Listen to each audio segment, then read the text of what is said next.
ያንድ ሀገር የመረጃ ባለቤትነት እስከምን ድረስ ነው? መረጃ የ21ኛው ክፍለ ዘመን አዲሱ ነዳጅ በሆነበት በዚህ ወቅት ኢትዮጵያ የራሷን የልማት መለኪያ፣ የራሷን የደህንነት መጠን አልፎ ተርፎም የራሷን ሀብት ለማወቅ የሌሎችን ቴክኒካዊ ድጋፍ ስትጠብቅ ኖራለች። እውነታውን እስኪ እንነጋገር። የሌሎችን መነጽር አድርጎ የራስን መንገድ ማየት ይቻል ይሆን? ያን ማድረግ አይቻልም። ግን ይህ ታሪክ አሁን ተቀይሯል። ኢትዮጵያ በዲጂታሉ ዓለም ጥገኛ ሳትሆን መረጃዋን በራሷ ቋት ይዛ የመረጃ ሉዓላዊነትን እያረጋገጠች ትገኛለች።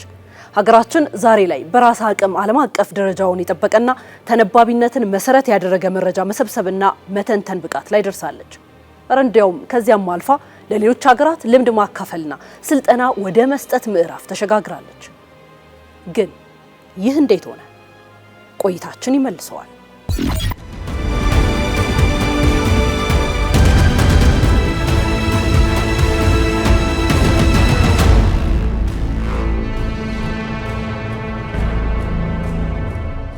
መረጃ ኃይል ነው።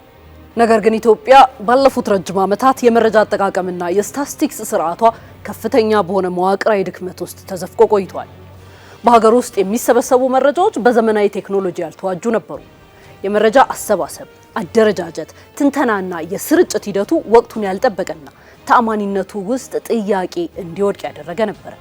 ከዚህም የከፋው ደግሞ ቴክኒካዊ ድጋፍ በሚል ማራኪ ስም የሚደረገው የውጭ አካላት ጣልቃ ገብነት የሀገሪቱን ስታቲስቲክስ ሉዓላዊነት አደጋ ላይ ጥሎት ቆይቷል። ብሔራዊ መረጃዎቻችን በተጽዕኖ ስር ወድቀውም ነበረ። በሌሎች ሀገራት የራስን ቤት በሌላ ሰው ቁልፍ የመቆለፍ ያህል እንደማለት ነው። የዚህ መዋቅራዊ ችግር ዋጋው ደግሞ እጅግ ውድ ነበር።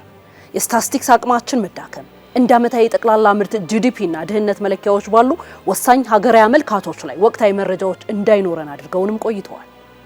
አስቡት እስኪ በቢሊዮኖች የሚቆጠር በጀት ፈሶ ግዙፍ የልማት ስራዎች ይሰራሉ።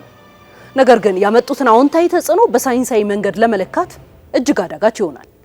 የለውጡ መንግስት ይህንን አደገኛ አካሄድ በዝምታ አላለፈውም።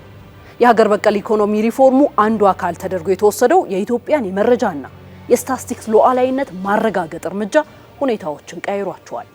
ይህ ስትራቴጂካዊ ውሳኔ የመረጃ ነጻነትን ለማወጅ የተደረገ ታሪካዊ እርምጃም ነው።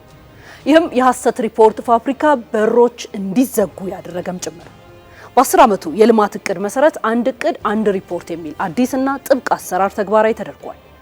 ይህ ማለት ምን ማለት ይመስላችኋል? ቆዩና ከኔ ጋር እንመልከታቸው። ተቋማት የሚጠበቅባቸውን ውጤት በፖሊሲ ጉዳዮች፣ በስትራቴጂካዊ ግቦችና በቁልፍ የውጤት አመላካቾች ብቻ አቅደው እንዲፈጽሙ ይገደዳሉ። ይህን እውን ለማድረግም አፈጻጸማቸው በተጨባጭ አስተዳደራዊ መረጃዎችና በስታቲስቲክስ ቆጠራዎች የሚረጋገጥበት ግልጽ አሰራር እየተዘረጋ ይገኛል።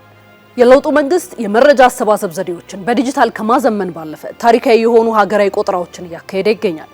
እስካሁን ድረስ በዚህ ዘመናዊ የመረጃ አያያዝ ስርዓት መሰረት የቤተሰብን የገቢና የስራ አጥነትን እንዲሁም የፍልሰት ሁኔታ የተመለከተ የተቀናጀ የቤተሰብ ጥናት፣ የግብርና ቆጠራ፣ የስነ ህዝብና ቤተሰብ ጥናት ዲኤችኤስ እንዲሁም የቢዝነስ ኢንተርፕራይዞች ቆጠራ ተካሂዷል። የግብርና ቆጠራ እንደገና የተካሄደው ከ23 ዓመታት በኋላ ነው። በ19000 ቀበሌዎች የተደረገው የቢዝነስ ኢንተርፕራይዞች ቆጠራ ግን በሀገራችን ተደርጎ የማያውቅና አዲስ ነው። እነዚህ መረጃዎች እንዲሁ በፋይል ውስጥ የሚቀመጡ አይደሉም። የተቋማትን አፈጻጸም በፍጥነት በመረዳት ለከፍተኛ ውሳኔ ሰጪ አካላት ፈጣን የፖሊሲ ውሳኔ ለመስጠት የሚያስችል በዲጂታል የታገዘ እቅድ ክትትልና ግምገማ ስርዓትና ሀገራዊ ዳሽቦርድ ወይም ናሽናል ዳሽቦርድ ለመገንባት ግብአት የሚሆኑ ናቸው። ዳሽቦርድ የመረጃ ሁናዊነትንና ደህንነትን የሚያረጋግጥ ነው። ዛሬ ላይ መረጃዎች ከሰርቨር በተጨማሪ በቴሌክላውድ ጭምር እየተከማቹ ነው። ሌላው ደግሞ ከዚህ በፊት ተሞክሮ የማይታወቀው የክልሎች ዓመታዊ ጠቅላላ ምርት ኦሪጂናል ጂዲፒ ዝግጅት ነው። እያንዳንዱ ክልል የራሱን የጂዲፒ መለኪያ እንዲኖረውም እየተሰራ ነው።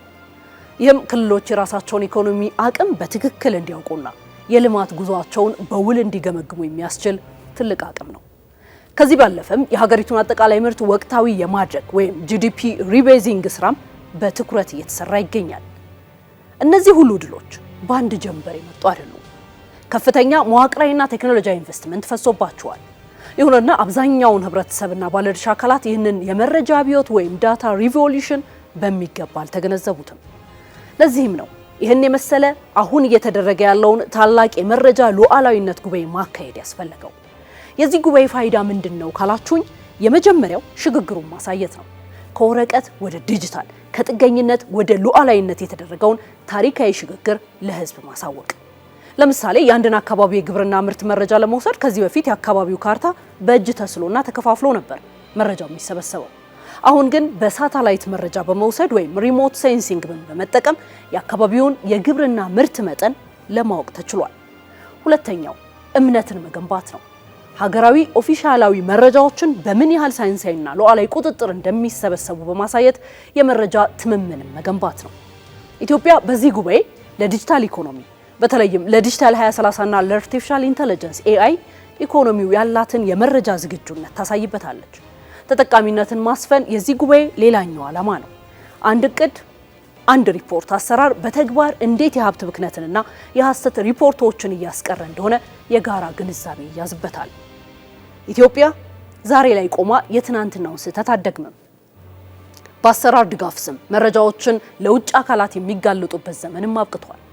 ዛሬ ኢትዮጵያ የራሷን መረጃ በራሷ የቴክኖሎጂ አቅም የምትሰበስብ የምትተነትንና ለውሳኔ የምታውል የመረጃ ሉዓላዊነት የተጎናጸፈች ሀገር ሆናለች። የመረጃ ሉዓላዊነት የሀገር ሉዓላዊነት ነው። ኢትዮጵያ ዘመኑ በወለደው የዲጂታል ዓለም ውስጥ ጥገኛ ሳትሆን ራሷን የቻለችና ተወዳዳሪ ሆና በመገስገስ ላይ ትገኛለች። ጉባኤውም ይህንን ብሩህ ተስፋና ተቋማዊ አቅም በተጨባጭ የምናይበትም መድረክ ይሆናል።